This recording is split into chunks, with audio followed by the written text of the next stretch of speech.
Jai Jai Shri Radhe, Jai Shri Krishna. Today is the 110th day of the reading of the Dosobhavan Vaishnav Varta in English. Today is Varta. 87, the story of Gopal Das Bhitariya, a Sanchora Brahmin from Gujarat. Bhav Prakash. He is a devotee of Sattvic disposition, and in the Leela his name is Sahodri. In the Dwarka Leela he was Bimala's Sakhi, manifesting from Bimala and thus a form of her divine loving sentiment. She had come to the Gopi Talaya with Brahmitha and had the experience of the Lord's loving pastimes. She then attained access to the Vraja Leela. This has already been explained in the previous Varta. By the Lord's wish, her appearance here was as Gopal Das, who was born to a Sanchora Brahmin in Gujarat. His parents died when he was 20. Some time later, Sri Gosaiji made a trip to Dwarka and on the way set up camp in Gopal Das's village. All of the Vaishnavas of that village came to have the sight of Sri Gosaiji. Gopal Das accompanied them. When Gopal Das was looking at Sri Gosaiji, he looked at Gopal Das and said, "Oh, Gopal Das, when are you going to come to serve Sri Govardhanaji?" Gopal Das was surprised. He realized that Sri Gosaiji was the divine being, otherwise how would he have known his name? He decided to take shelter in Sri Gosaiji to fulfill his life's purpose. He stood before Sri Gosaiji with his hands in prayer and said, "O Maharaj, I surrender to you. Please bless me by making me your disciple." Sri Gosaiji was pleased and initiated him with the Lord's name and Brahma Sambandh. After that, Gopal Das supplicated, "Please let me serve your lotus feet." Sri Gosaiji replied, "Gopal Das, serve Sri Govardhanaji and serve me." Gopal Das requested, "This is great. Please keep me close to your lotus feet." So Gopal Das went to Dwarka with Sri Gosaiji. On the way, he would always wash Sri Gosaiji's clothes. He also served in the kitchen. After some days, Sri Gosaiji came to Sri Natadwara, Jetipura, and Gopal Das came with him. This is when he had the holy sight of Sri Govardhanaji. Part 1. Gopal Das's nature was very simple. For this reason, Sri Gosaiji gave him service in Sri Govardhanaji's kitchen. He began to serve most lovingly. Soon the beloved Lord granted him his direct experience.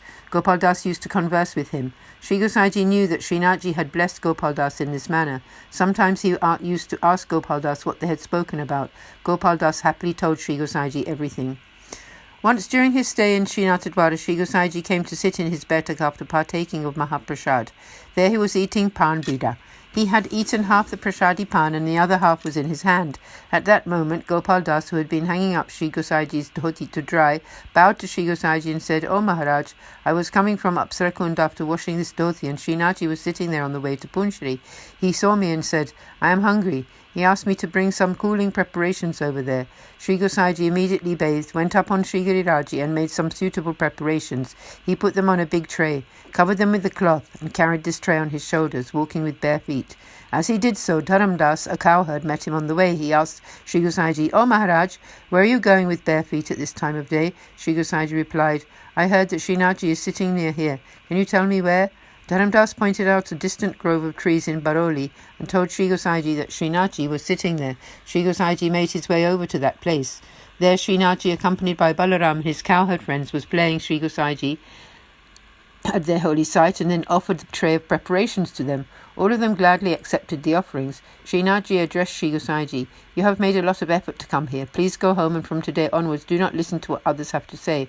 Do not come like this. If I need anything from you, I will ask you directly."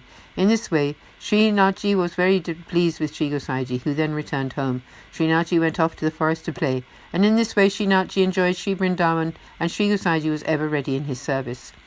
Bhav Prakash.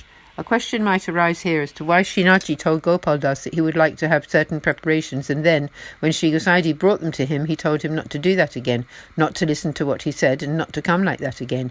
The answer here is that Srinathji asked Gopal Das for some preparations. He did not ask him to involve Sri Gosaiji in the process.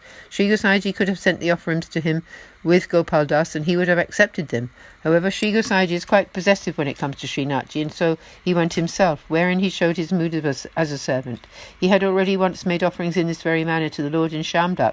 This has previously been told in the story of Gopinath Das. Srinathji considered that it was a lot of effort for Sri Gosaiji to do this repeatedly, and Srinathji did not want to say this to Sri Gosaiji at that time because this is the way of mutual affection.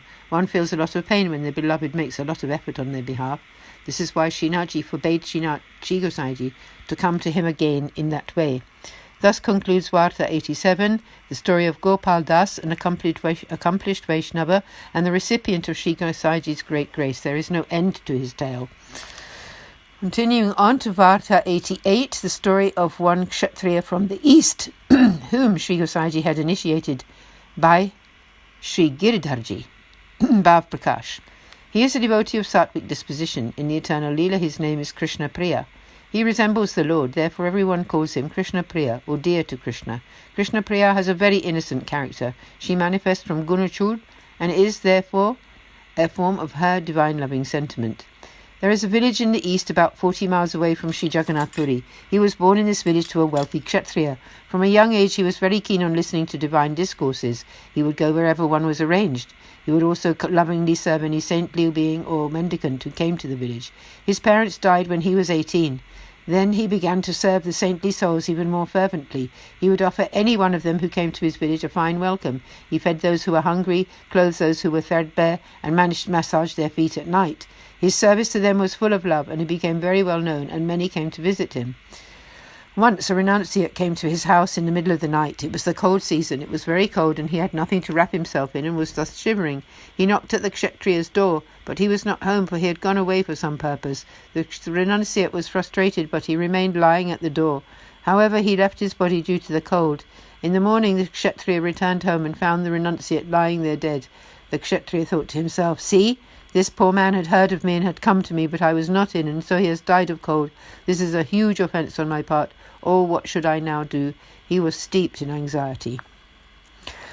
Continuing tomorrow with this tale, Aaj ke Anand ki jai, sab Vaishnavan ko Jai Shri Krishna, Sadar aur Saprem Jai Shri Krishna, Jai Shri Radhe.